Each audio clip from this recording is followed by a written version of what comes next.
안녕하세요. 혹시 수천 년 전의 군사 전략이 지금 바로 오늘 우리의 일상적인 문제를 푸는데 열쇠가 될 수 있다고 생각해 보신 적 있으세요? 좀 놀랍죠? 오늘은 로버트 그린의 분석을 바탕으로 바로 그 이야기를 한번 파헤쳐 보려고 합니다. 이 오래된 지뢰가 여러분의 삶을 어떻게 바꿀 수 있을지 한번 끝까지 지켜봐 주세요. 자, 이 문장 한번 보세요. 전쟁의 기술이란 최소한의 유혈과 폭력으로 승리하는 것이다. 보통 전쟁하면 막 파괴하고 공격하고 이런 이미지를 떠올리잖아요. 그런데 손자는 정반대를 말하고 있어요. 최소한의 희생으로 이기는 것. 이게 바로 우리가 오늘 파고들 전략의 핵심입니다. 그러니까 전쟁은 그냥 막무가내로 싸우는 게 아니라 아주 현명하게 이기는 기술이라는 거죠. 그런데 말이죠. 이런 군사 전략이 수세기 동안 그냥 책 속에만 있던 지식이 아니었어요.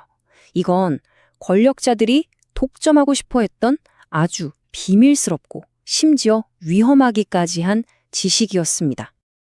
아니, 그냥 싸우는 법인데 이게 왜 그렇게 위험했을까요? 생각해 보세요. 이건 최악의 상황, 정말 망했다 싶은 상황조차 승리로 뒤집어버리는 가장 강력한 실용 철학이었던 겁니다. 만약에 일반 시민들이 이런 힘을 갖게 된다면 어떻게 될까요? 기존의 질서가 그냥 송두리째 흔들릴 수도 있었겠죠. 그러니 꽁꽁 숨겨둘 수밖에요. 여기서 아주 중요한 개념이 나옵니다. 바로 전술과 전략의 차이인데요. 이게 뭐냐면 전술은 당장 눈앞의 전투, 이 한 판을 어떻게 이길까에 집중하는 거예요. 반면에 전략은 훨씬 더 크게 보는 거죠. 전쟁 전체의 판을 읽는 겁니다. 그리고 바로 이 차이. 누가 뭘 배우느냐에 따라 지배하는 자와 지배받는 자가 나뉘었던 거예요. 자, 여기까지 들으시면 이런 생각이 드실 거예요. 알겠다. 근데 그게 수백 년 전 얘기지 지금 나랑 무슨 상관이야?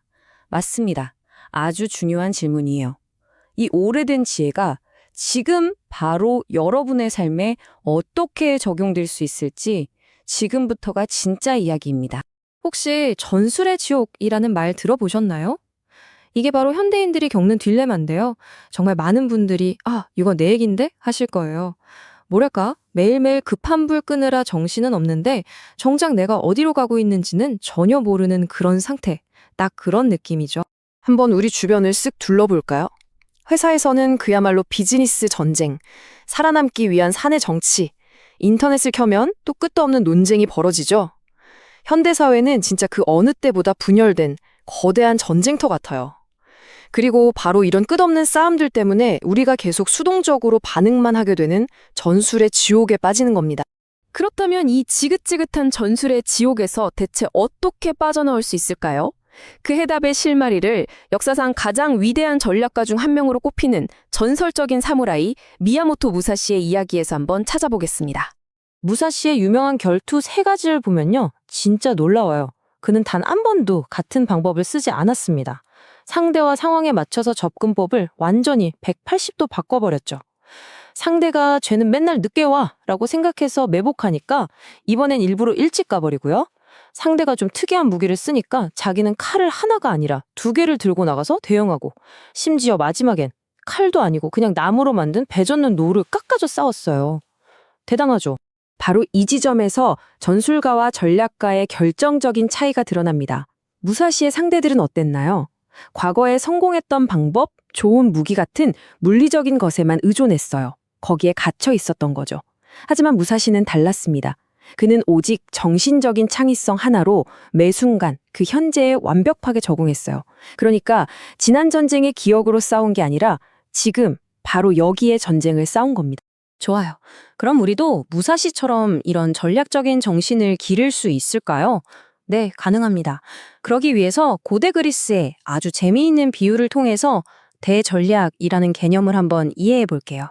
고대 그리스 사람들은요, 전쟁의 신이 하나가 아니라 둘이라고 생각했어요. 먼저 아레스가 있습니다. 이 신은 그냥 막무가내로 돌격하는 우리의 충동적이고 감정적인 본능 같은 거예요. 그리고 또 다른 신, 아테나가 있죠. 이 여신은 지혜롭고 이성적이고 저 멀리까지 내다보는 전략가입니다. 사실 우리 마음속에서도 이 두 신, 아레스와 아테나가 매일같이 싸우고 있는 거나 마찬가지예요. 바로 이 아테나의 정신이 우리가 이야기하는 대전략입니다. 눈앞의 일에 일희일비하지 않고 그 혼란 위로 한 발짝 올라서는 거예요. 그래서 당장의 작은 전투에서는 좀 지더라도 결국에는 전쟁 전체를 승리로 이끄는 능력. 그게 바로 대전략인 거죠. 자, 그럼 어떻게 하면 우리 안에 아테나를 깨울 수 있을까요? 여기 아주 구체적인 5단계 방법이 있습니다. 첫째, 일단 싸움터에서 한 걸음 물러나는 거예요. 둘째, 욱하는 감정을 가라앉히고요. 셋째, 더 큰 그림을 보는 겁니다. 숲을 보는 거죠. 넷째, 지금 당장이 아니라 더 먼 미래까지 생각해 보는 거예요.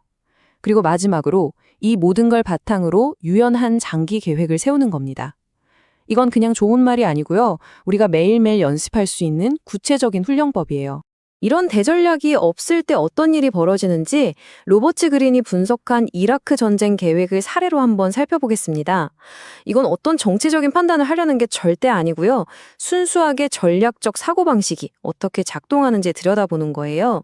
그린의 분석에 따르면 당시 계획 과정에는 감정적인 반응이나 다 잘 될 거야 하는 식의 지나치게 낙관적인 희망 회로가 많이 작용했다고 합니다. 불확실한 미래에 대비한 여러 유연한 계획보다는 그냥 우리의 결단은 강하다는 점만 너무 강조됐다는 거죠. 이건 결국 이성적인 아테나 대신 충동적인 아레스가 전략의 운전대를 잡았을 때 어떤 위험이 생길 수 있는지를 아주 냉정하게 보여주는 사례라고 할 수 있습니다. 자, 이제 이 모든 이야기를 관통하는 단 하나의 핵심 원리만 남았습니다. 이게 뭐냐면요. 바로 승자와 패자를 싸움이 시작되기도 전에 갈라놓는 그 결정적인 차이에 대한 이야기입니다. 모든 전투는 싸우기도 전에 승패가 결정된다. 이 말 정말 의미심장하지 않나요? 이게 무슨 뜻이겠어요? 진짜 전쟁터는 저기 바깥 세상이 아니라 바로 우리 머릿속이라는 겁니다. 어떤 갈등이 실제로 벌어지기 전에 내가 얼마나 깊이 생각하고 전략을 짰느냐에 따라 승패는 이미 정해져 있다는 거죠. 결국 궁극적인 교훈은 바로 이겁니다. 어떤 싸움에서든 눈에 보이는 물리적인 것들, 예를 들면 힘이나 돈, 권력보다 눈에 보이지 않는 정신적인 것, 그러니까 창의력, 적응력, 그리고 넓게 보는 시야가 항상 이긴다는 겁니다. 진짜 승리의 열쇠는 바로 우리의 정신에 달려 있는 거죠. 자, 이제 선택은 여러분에게 달렸습니다. 앞으로 마주하게 될 다음 갈등의 순간에 여러분은 누가 되시겠습니까? 그저 감정에 휩쓸려 돌격하는 전사, 아레스가 되시겠습니까? 아니면 한 걸음 물러서서 더 멀리 내다보는 지혜로운 전략가 아테나가 되시겠습니까?